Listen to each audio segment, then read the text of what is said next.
마태복음 12장 43절 45절 보도록 하겠습니다.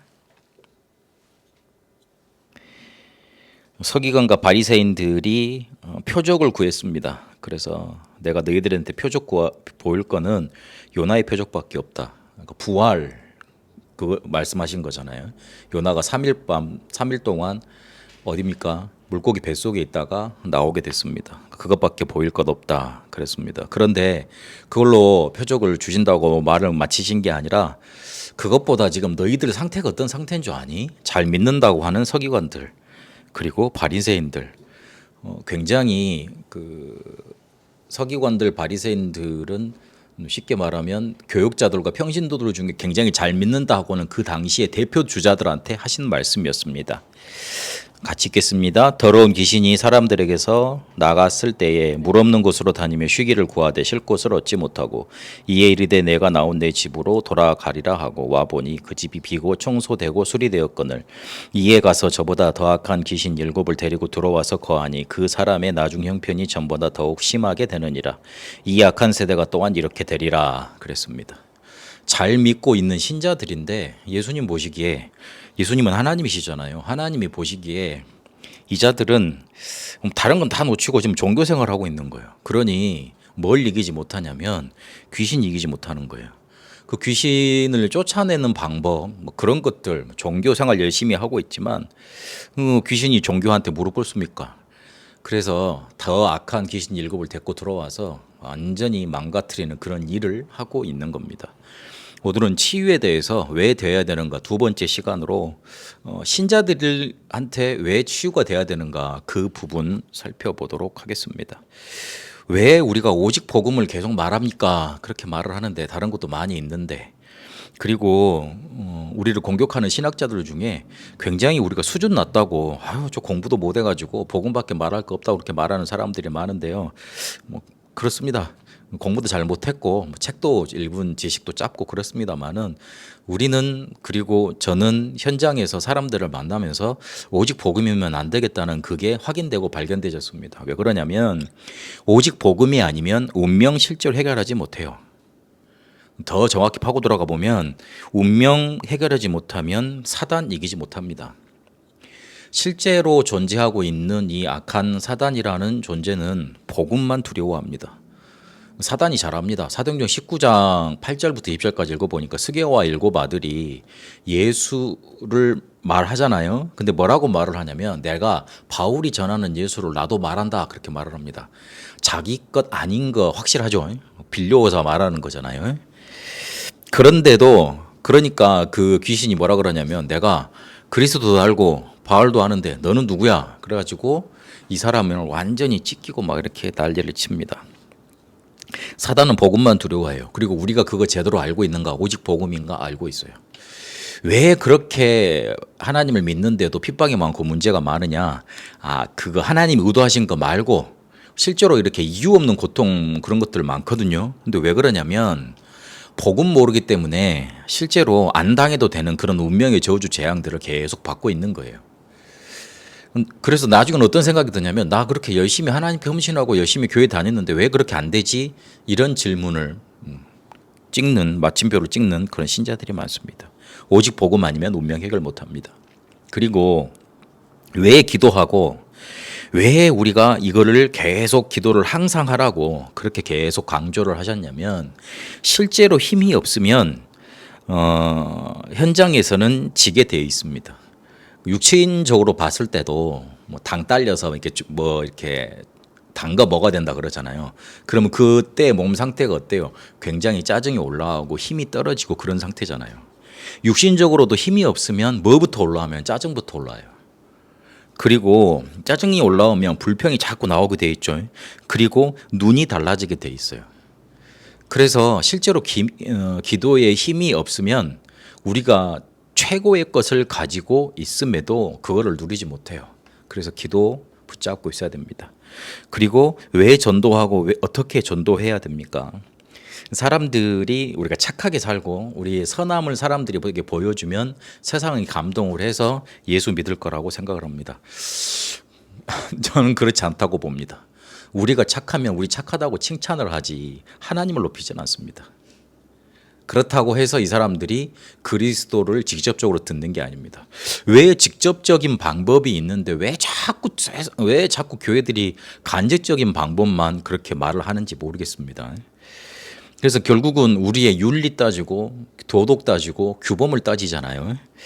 그래가지고는 실제로 사람들을 살릴 수 없습니다.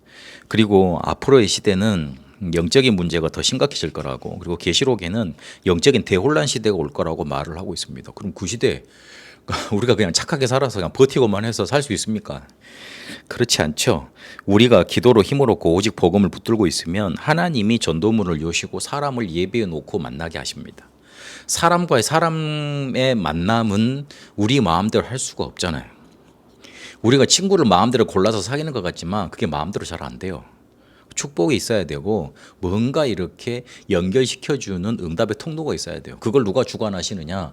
절대 주권을 가지고 계시는 하나님께서 주관을 하세요. 그러면 내가 가지고 있는 복음 이걸 제대로 누리고 있으면 하나님이 누구를 붙이시냐? 사람을 붙이시게 돼 있어요. 그게 우리 입장에서는 전도를 막 하는 것 같지만 하나님 입장에서는 그 사람을 우리한테 갖다 붙이시는 거예요. 만나게 하시는 거예요. 그래서 하나님이 우리가 복음을 누리고 있으면 문을 여십니다. 가장 신앙생활의 기초가 되는 복음과 기도와 전도, 이 부분이 정리가 안 돼 있으니 실제로 사람들이 어떻게 돼 있냐면 병들이 있게 돼요. 특히 신자가 가장 누려야 될 것 못 누리고 있으니, 가장 기본적인 것을 못 누리고 있으니 어떻게 됐냐면 신자가 무응답이라는, 그리고 무응답이 되면 어떻게 됩니까? 능력이 없잖아요. 능력이 없으면 어떻게 됩니까? 실제로 아무것도 해결이 안 돼요. 그래서 뻥돼 버립니다. 그냥 공허한 인생, 아무것도 아닌 인생, 그렇게 돼버립니다. 그래서 신자가 알게 모르게 많이 병들어 있습니다. 그리고 병이 골마지면 실제로 교회 떠나고 신앙 버리고, 어떤 사람은 하나님 저주하기도 하고 막 그러지 않습니까? 그래서 큰 문제가 있다기보다 진짜 문제가 뭔지 알아야 됩니다. 진짜로 우리가 누려야 될 것, 신자들이 못 누리고 있는 거예요. 그래서 첫 번째로, 왜 우리가 신자가 오래 믿었는데 계속 복음을 듣고 왔는데 그랬는데 왜 치유돼야 되는가? 오래된 신자, 기존 신자를 중심으로 알아봐야 되는데, 첫 번째로 신자가 치유되지 못하면 오래 훈련을 받아왔어도, 오래 복음을 들어왔어도 그리스도 밖에서 살아가게 됩니다. 그리스도 안에 들어왔는데도 그리스도 밖에서 사는 것처럼 살아가요. 그리스도 밖에서 어떻게 살아왔냐면 운명을 해결 못하고 그렇게 살아왔어요. 마귀의 자녀 되었다가 해방받아 하나님 자녀 됐잖아요. 그런데 그대로 따라간다니까. 운명이 그대로인 거예요. 쉽게 말을 하면. 나 분명히 하나님 자녀가 됐는데 옛날 그렇게 받았던 저주하고 지금 살아가는 거하고 별로 차이가 안 나. 그렇게 돼버리는 거예요. 그리고 출애굽기 20장 4절에서 5절까지 보이는 우상에 절하지는 않고 그러는데 마음에 가득 찬 우상들 많아. 의지하는 거 더 많아. 그래서 불안, 염려 가득 차 있습니다. 뭔가 중독되어 있고 뭔가 휩쓸려 있고 뭔가 내 마음을 사로잡는 게 많다니까요. 우상 그대로 섬기고 있는 거예요. 그리고 마태복음 11장 28절에 보니까 실제 평안이 없어요. 그건 진짜 문제예요. 그러니까 운명 해결도 안 됐지, 일 잘 안 되지, 그래서 하나님 아닌 다른 거 이렇게 계속 쫓아가지. 그러니까 당연히 평안은 없지. 그래서 찾아오는 게 정신적인 문제지. 정신적인 문제 걸렸다는 게 나쁘다는 얘기가 아니고 지금 그렇게 될 수밖에 없는 거 아니에요. 가장 기본적인 걸 못 누리고 그렇게 살아왔으니. 그래서 육신이, 그리고 실제적으로 드러나는 삶이 응답이 하나도 없어요. 그리고 뭔가 하나님을 안 믿었으면 모르겠는데 그냥 그러면 어디 즐기고 잘 살 거 아니에요. 그런데 하나님을 믿으니까 못할 건 많고, 그러니 해야 될 건 또 많고, 허무 속에 딱 빠져버립니다. 이거는 어떻게 누가 해결해 줄 수 없는 문제가 돼버리는 거예요. 근데 이거를 우리 후대들이 보고 주변 사람들이 보지 않습니까? 그러니까 후대도 똑같이 응답을 못 받는 겁니다. 별로 우리가 말하는 하나님을 신뢰하지 않아. 복음을 신뢰하지 않아. 그렇게까지 돼버리는 겁니다. 어디서 문제가 왔는가 빨리 확인을 해야 됩니다. 우리가 복음, 기도, 전도 이걸 정말로 잘 못 누리고 있으면, 이거를 또 우리가 또 이 시대에 놓쳐버리면, 지금 놓쳐버리면 결과가 불신자보다 더 비참한 상황에 놓여버리게 되는 거예요. 이스라엘 백성이 애굽에 노예되어 있는 것처럼 애굽은 큰 강대국이었지만 사단의 노예였잖아요. 사단한테 잡혀 있었잖아. 그런데 우리 더 비참한 건 그 사단에 노예된 사람들한테 우리가 힘이 없으니까 그 사람들을 건져내 주지 못하고 그 밑에 들어가서 심부름을 해야 되는 거야. 왜 공부해야 돼요? 왜 우리가 높은 자리로 가야 되겠어요? 왜 우리가 성공을 해야 되겠어요? 아니, 그 사람들을 이끌어 줄 수 있고 답줄 정도의 위치까지는 가야지. 그러려고 하는 거지. 하나님이 왜 우리를 성공시켜야 되고 왜 우리가 응답 주셔야 돼? 그 사람들한테 복음 전해야 되니까. 그 이유 말고는 그냥 먹고 잘 살면 돼. 어떻게 살아? 다 살아죠. 근데 우리 그거 위해서 공부하고 그런 거 아니잖아요.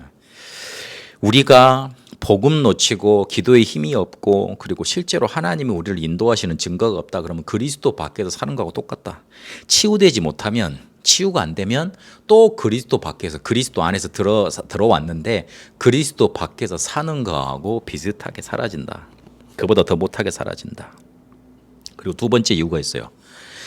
계속 옛날 꼴로 살게 돼 있어요. 치유받지 못하면.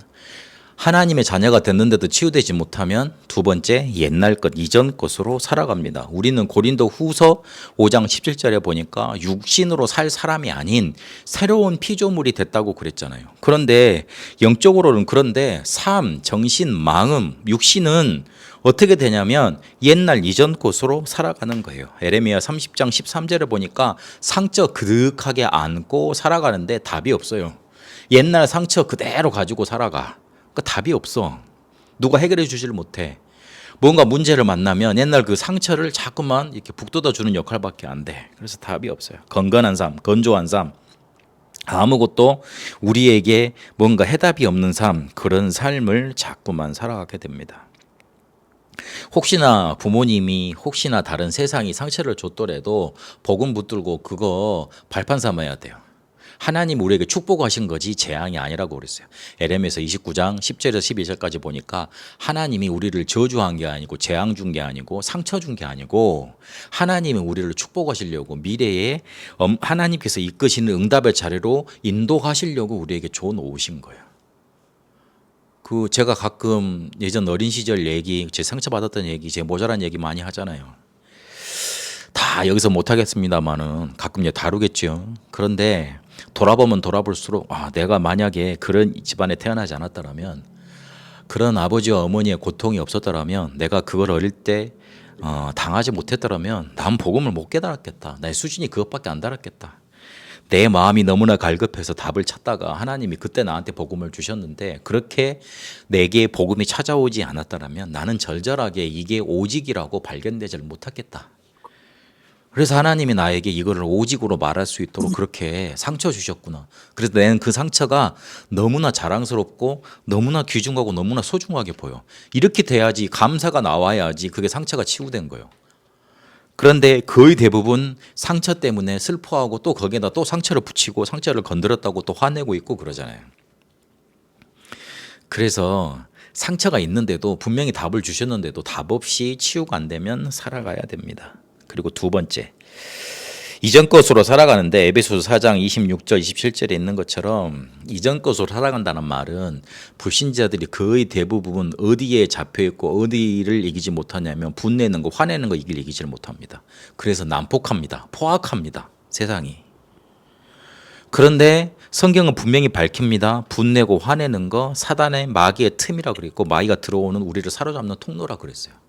열 너무 많이 내잖아요. 어느 순간에 보면 잡히는 단계 와요. 그런 단계 와버립니다. 그래서 이게 문제가 돼버려요. 그래서 복음 제대로 붙잡지 못하면 나한테 찾아오는 분, 화 이거를 통제할 수가 없습니다. 그 창세기 4장 우리 저번 주간에 봤는데 가인에게 복음 없었다는 확실한 증거 이걸 이기지를 못했어. 죄를 이기지를 못했어. 자기한테 찾아오는 분노 제어하지를 못했어요. 안 되지. 치유가 안 됐다는 증거예요. 그래서 그거 계속 열내고 화내고 제어하지 못하다가 그냥 시간 내버리는 거예요. 어느 순간 잡혀버려요. 더 문제는 사도행전 11장 1절에서 18절까지요. 율법에 사로잡혀서 전통이 소중하다고 그래도 그렇게 해야 되지 이것만 계속 따지다가 진짜 중요한 거 못하고 생명 못 살리게 돼 있어요. 사람 살려야지. 조금 내가 뭔가 이렇게 손해가 가더라도 사람 살려야지. 그런데 치유 안 되면 에이 그래도 그렇지 하는 마음에 붙잡혀 가지고 이전 것으로 살아가다가 결국은 아무것도 못 되는 삶이 됩니다. 그리고 제일 중요한 이유, 내가 복음을 가졌는데 내가 가진 복음이 안 돼. 내가 치유받지 못하면. 그래서 오래 교회 다닌 사람들 문제가 많습니다. 복음을 줘놨는데 가장 좋은 해결책을 줘놨는데 그 복음 가지고 복음으로 못 누리니까 문제가 해결이 안 돼.